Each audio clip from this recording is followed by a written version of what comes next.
That concludes the debate on Housing Scotland Bill at stage 1. It's time to move on to the next item of business, which is consideration of motion 15211 in the name of Shona Robertson on a financial resolution for the Housing Scotland Bill. And I call on Paul McLennan to move the motion. Presiding Officer, formally moved. Thank you, Minister. The question on this motion will be put at decision time. The next item of business is consideration of motion number 15637 in the name of Marie Goujon on the appointments of commissioners of the Scottish Land Commission. And I call on Marie Goujon, Cabinet Secretary, to move the motion. Moved, Presiding Officer. Thank you. And I now call on Tim Eagle. Up to 3 minutes, please. Thank you, Presiding Officer. So sorry to members to keep them late on a Thursday, but I'm afraid to say the Scottish Conservatives have some very deep concerns about these appointments on 2 key points. But before I say those points, I want to be very clear that we do not question the working experience or qualifications of these candidates. But the committee report shows that the current Scottish Land Commission Chair, Michael Russell, initially recused himself from the shortlisting process for the Scottish Land Commissioner roles, given he knew one of the candidates. However, the Cabinet Secretary subsequently decided that Mr Russell should be involved. Given that Mr Russell knew one of those candidates very well, it cast doubt on the whole process.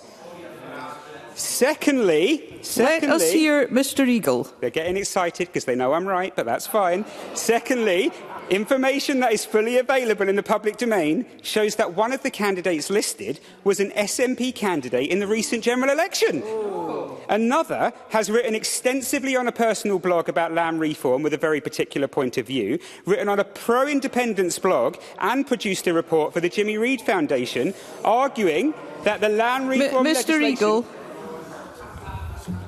I think it would be very helpful if we could hear Mr Eagle. So let's be courteous to one another. Mr Eagle. Thank you, Presiding Officer.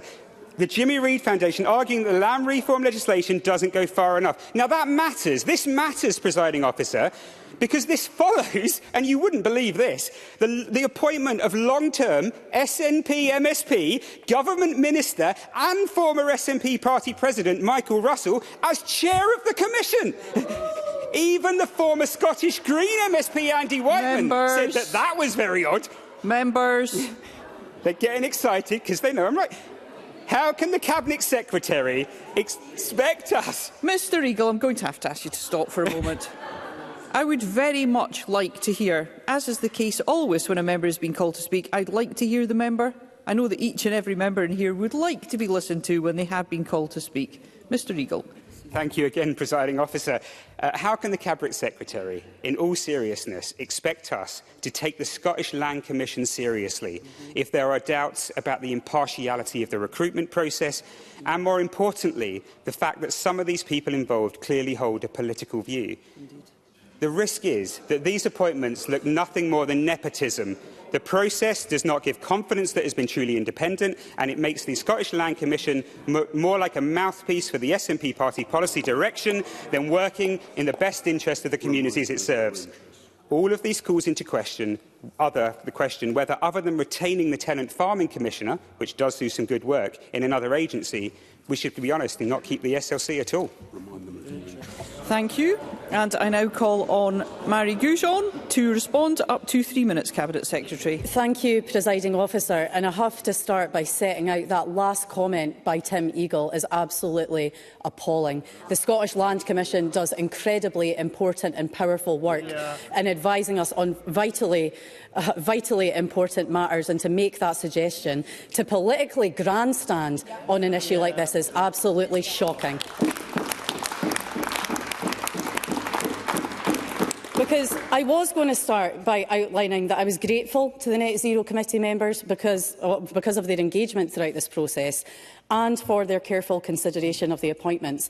And I very much welcome the committee's recommendation to Parliament that Robert Black be approved as the next Tenant Farming Commissioner and that Lucy Beattie and Callum MacLeod be approved as Land Commissioners.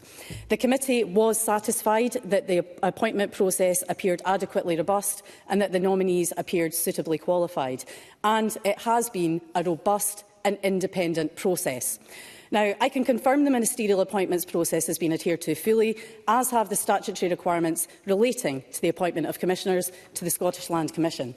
Now, appointments to the Scottish Land Commission are regulated by the Ethical Standards Commissioner, and this appointments process has been conducted in line with the Code of Practice for ministerial appointments to public bodies in Scotland. The parliamentary process to be followed on this occasion was agreed with the Net Zero Energy and Transport Committee following an exchange of letters with me. Now, I want to focus on the independent nature of the appointment process. I appointed a selection panel to carry out the appointment process on my behalf, consisting of the Deputy Director for Land Reform, Rural and Islands Policy at the Scottish Government, the Chair of the Scottish Land Commission, Michael Russell, an independent panel member, Dr Patricia Armstrong, and an advisor from the Ethical Standards Commissioner's Office. Following my appointment of the selection panel, I delegated the creation of the appointment plan, assessment and undertaking of the fit and proper persons test to the selection panel. And this is entirely in keeping with the usual processes for public appointments. The Code of Practice requires that the selection panel only recommend the most able candidates to the appointing minister. I did not have visibility of the candidates ahead of the selection panel's recommendations. I received a summary from the panel once the assessment was complete, just as happens in all other ministerial appointment processes. And this is where I have to address some of the falsehoods that have been outlined by Tim Eagle in, unfortunately, his shocking statement this afternoon. Now, the panel sought advice from the Ethical Standards Commissioner as one candidate had stated they knew of Michael Russell through attendance at a party political event, and the same candidate had previously stood as a candidate at elections. Now, the Ethical Standards Commissioner recommended that Mr Russell consider recusing himself from the panel, given this connection.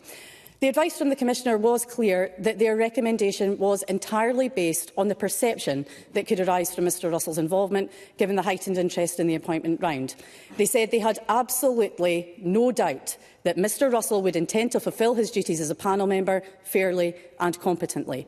Now, having considered this advice, I was content for Mr Russell to remain on the panel, given the candidate and Mr Russell did not have any personal or professional relationship. They'd never knowingly met, and Mr Russell's involvement in the recruitment was critical, given his role as Chair of the Scottish Land Commission and the number of roles being filled. The open and transparent declaration and management of potential conflicts by the selection panel and by applicants was in line with the Code.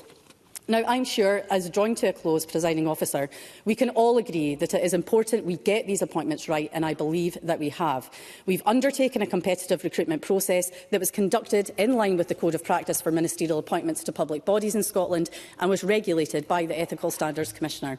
And following this, I'm pleased to have been able to recommend to Parliament two excellent candidates to be the Land Commissioners at the Scottish Land Commission and an additional excellent candidate for the role of Tenant Farming Commissioner. And I'm confident that they'll join the Scottish Land Commission and contribute their talents, knowledge and expertise, as with all other commissioners, make their contribution to the work of the Commission with integrity, passion, impartiality, transparency and enthusiasm. And with that, I recommend that the Parliament approves the appointments, and I move the motion in my name. Thank you. The question on this motion will be put at decision time. There are 3 questions to be put as a result of today's business. The first is that motion 15605 in the name of Paul McLennan on Housing Scotland Bill at Stage 1 be agreed. Are we all agreed? Yes. The Parliament is not agreed, therefore we will move to a vote, and there will be a short suspension to allow members to access the digital voting system.